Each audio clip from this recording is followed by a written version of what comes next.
Thank you.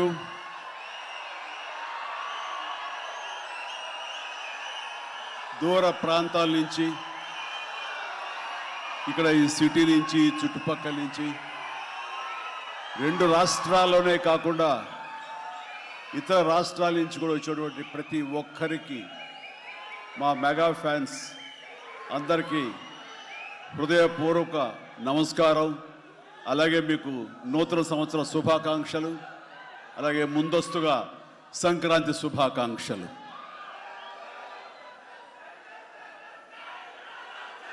ఇక్కడ నా మిత్రుడు, సోదర సమానుడు, అత్యంత ఆప్తుడు వెంకీ, ఆయనతో చేయటం అన్నది నాకు చాలా ఎక్సైటింగ్ ఉంది. దాని గురించి తర్వాత మాట్లాడతాను. ముందుగా ఏంది వెంకీ సంగతి అంటే అదిరిపోద్ది సంక్రాంతి అని, ఏంది బాసు సంగతి అంటే మనదే కదా సంక్రాంతి అని, ఇరగదిద్దాం సంక్రాంతి అని అంటాం. ఇక్కడ ఈ సందర్భంగా ప్రత్యేకించి మనదే కదా సంక్రాంతి, ఇరగదిద్దాం సంక్రాంతి అనేది కేవలం మన శంకర వరప్రసాద్ గారిదే కాదు. ఈ సంక్రాంతి మొత్తం మన తెలుగు పరిశ్రమది అవ్వాలని మనస్ఫూర్తిగా కోరుకుంటున్నాను.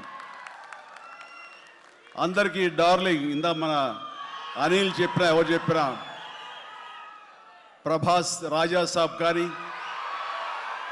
అన్నయ్య అంటూ ఆప్యాయంగా పిలిచే నా తమ్ముడు రవితేజ సినిమా కానీ, అలాగే మా ఇంట్లో సరదాగా తిరుగుతూ చిన్నప్పటి నుంచి పెరిగినటువంటి శర్వానంద్, నారే నారే నడుమ మురారి కానీ, నాకు గురువుగా నన్ను భావిస్తూ నా శిష్యుడిగా ఉన్న నవీన్ పోలిశెట్టి, వీళ్ళందరి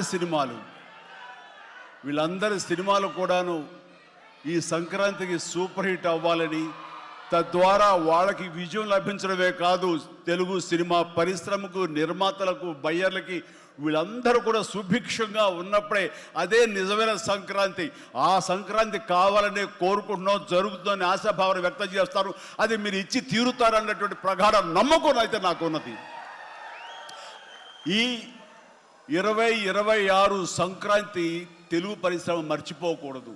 అలాంటి సంక్రాంతి మీరు మాకు ఇవ్వాలి. ఎందుకంటే ఇక్కడ ప్రతి cinema comedy genre, family genre తోటి, ఎంటర్టైన్మెంట్ జోనర్ తోటి పర్ఫెక్ట్ సంక్రాంతికి వచ్చే సినిమాలు ఇవన్నీ, సంక్రాంతికి నచ్చే సినిమాలు ఇవన్నీ.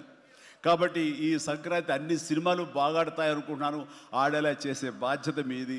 దయచేసి అన్న సినిమాల్ని థియేటర్కి వెళ్ళే చూడండి, థియేటర్లోనే ఆస్వాదించండి, అలాగే మీరు ఆశీర్వదించండి కూడాను.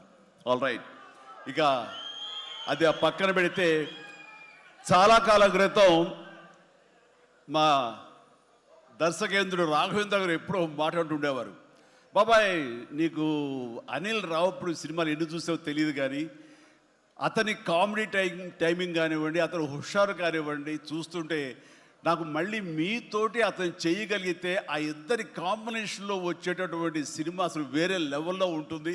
ఐ విష్ మీరు త్వరగా చేయాలని, కలవాలని నేను కోరుకుంటున్నాను. అది ఎప్పుడు వస్తుందో ఏంటో తెలియదు. ఎన్నో సంవత్సరాల క్రితం అన్నారు, కానీ సరిగ్గా ఈ సంవత్సరం బిగినింగ్లోనే ఆయన చేతుల మీదగానే క్లాప్ కొట్టి ఈ సినిమా ప్రారంభించారు. అది ఆయన మనసులో మాట, ఇది పెద్ద సూపర్ హిట్ అవ్వాలి అని చెప్పేసి. ఎందుకంటే ఆయన కామెడీ లైక్ చేస్తారు. ఆయన సినిమాల్లో ఘరానా మొగుడు ఎంత విజయం సాధించిందో అలాంటి విజయం సాధించాలి ఈ సినిమా అంటూ ఆయన ఎన్నోసార్లు నాతో చెప్పుకుంటూ వచ్చారు. ఎన్నోసార్లు సెట్కి రావాలి నన్ను పిలవేయడం కూడా మీరు అడిగారు, మనమే పిలవలేదు.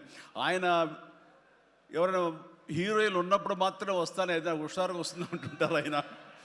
అది కుదరలేదు ఎందుకో. బట్ ఏమైనా సరే ఈ సినిమా కథ కుదిరింది అని సంక్రాంతికి వస్తున్నాం తర్వాత అనిల్ రావుపూడి నా దగ్గరకు వచ్చి కథాంశం చెప్పినప్పుడు చాలా బాగుంది, ఫ్యామిలీ టచ్ ఉంది, సెంటిమెంట్ ఉంది, చిన్నపిల్లలతో నాకు అటాచ్మెంట్ ఉంది, చాలా హృదయంగా ఉంది, హార్ట్ టచింగ్ సీన్స్ ఉన్నాయి. ఇలాంటి సినిమాకి ఆ కామెడీ జోనర్ సినిమా కలిస్తే కనుక నీ స్టైల్లో చాలా బాగుంటుంది. నాది ఒక ఎస్పీజీ క్యారెక్టర్. కాబట్టి ఇది నేను కొంచెం వైవిధ్యంగా డిఫరెంట్గా చేస్తే కనుక డెఫినెట్లీ బాగుంటుంది, డిజైన్ చేద్దామంటే అస్సలు వైవిధ్యం వద్దండి. మీరు ఏ సినిమాలు అయితే గతంలో చేశారో, ఏ దొంగ మొగుడు, ఘరణ మొగుడు, రౌడీ అల్లుడు, అన్నయ్య, ఇలాంటి సినిమాలు ఏవైతే ఉన్నాయో, ఇది చంటబ్బాయి, నాకు అలా ఉంటే చాలు. ఎందుకంటే అలాంటివి అప్పట్లో జనం చూశారు, వాళ్ళందరూ ఇప్పుడు చాలా పెద్దవాళ్ళు అయిపోయారు, వాళ్ళకి అది గత స్మృతులు, చాలా తీపి జ్ఞాపకాలు. ఇప్పుడున్న జనరేషన్ మీరు అవి ఎలా చేస్తారో కూడా వాళ్ళకి వాళ్ళకి ఏమీ తెలియకపోవచ్చు. కానీ అది ఇది తెలిసిన మధ్యలో పుట్టి మాలాంటి వాళ్ళం అది మళ్ళీ ఈ జనరేషన్ గుర్తు చేసి మీరంటే ఏమిటో తెలియచెప్పాలన్న నా ప్రయత్నానికి మీరు చెయ్యాలి. ఆ విధంగా నేను అన్నందుకు ఐ థింక్ ఓకే. ఇంకా అలా చేయటం అంటే కనుక అది నా కేక్ ఒకటే.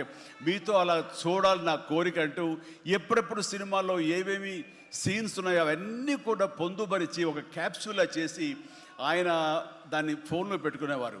ఏదైనా ఒక సీన్ ఉంటే కనుక ఈ సీన్ని ఈ సినిమాలో ఉన్న ఈ కామెడీ టైమింగ్ తోటి దీన్ని కన్సీవ్ చేశాను, అలా మీరు చేయాలని.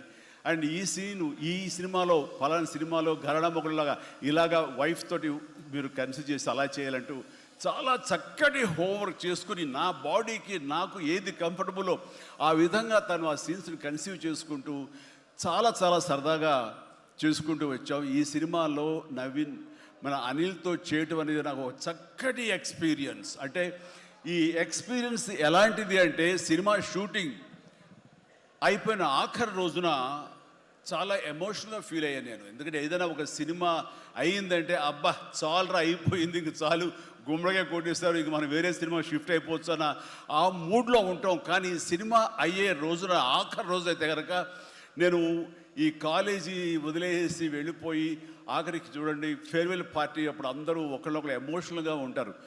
వేరే మళ్ళీ ఎప్పుడు కలుస్తారో ఎలా కలుస్తారో తెలియని పరిస్థితి. అలాంటి ఎమోషన్ ఎందుకో లోనయ్యాను. అది నాకు ఎప్పుడు అంతకుముందు అనుభవంలో రాలేదు, ఎప్పుడు లేదు నాకు. అలాంటి ఫీలింగ్ వచ్చింది. అనిల్ ఏంటంటావు అనిల్ అని. ఏమో సార్ నాకు అదే ఫీలింగ్ ఉందండి అని.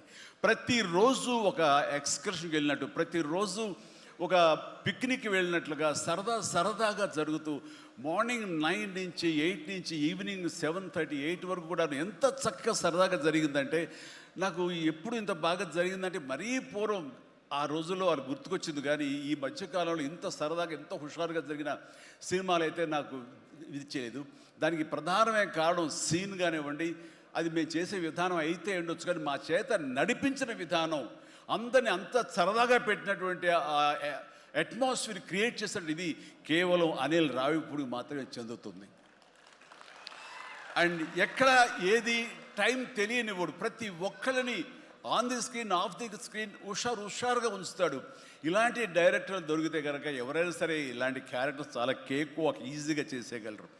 అండ్ మరీ ముఖ్యంగా అనిల్ రావిపూడి గురించి నేను చెప్పాలనుకున్నది, ప్రతి ఒక్కరు కూడా తెలుసుకోవాల్సింది ఏంటంటే ఈ సినిమా ఆల్రెడీ సూపర్ హిట్ అయిపోయింది.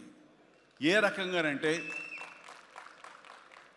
బడ్జెట్ పరంగా విత్ ఇన్ ది లిమిట్, అలాగే డేస్ పరంగా అనుకున్న దానికంటే తక్కువ రోజుల్లో ఇది అత్యద్భుతంగా తీయగలిగాడు. ఒక సినిమా సూపర్ హిట్ అయిందని ఎలా చెప్పగలవంటే డైరెక్టర్ మొత్తం తన గ్రిప్లో ఉంచుకుని అది బడ్జెట్ దాటనివ్వకుండా విత్ ఇన్ ది టైం చేయగలటం అనేది ఆ సినిమాకి అది మొదటి సక్సెస్. ఎన్ని సినిమాలు ఈ రకంగా ఉన్నాయో చెప్పండి అంటే చాలా తక్కువగా మనం లెక్క పెట్టుకోవాలి. ఆ రకంగా ఇది మొదటి విజయం సాధించింది. రెండో విజయం రేపు 12వ తారీఖున ప్రజల ముందు మీరు నిర్ణయిస్తారు ఎంత ఘన విజయం మీరు మాకు ఇస్తారు అన్నది.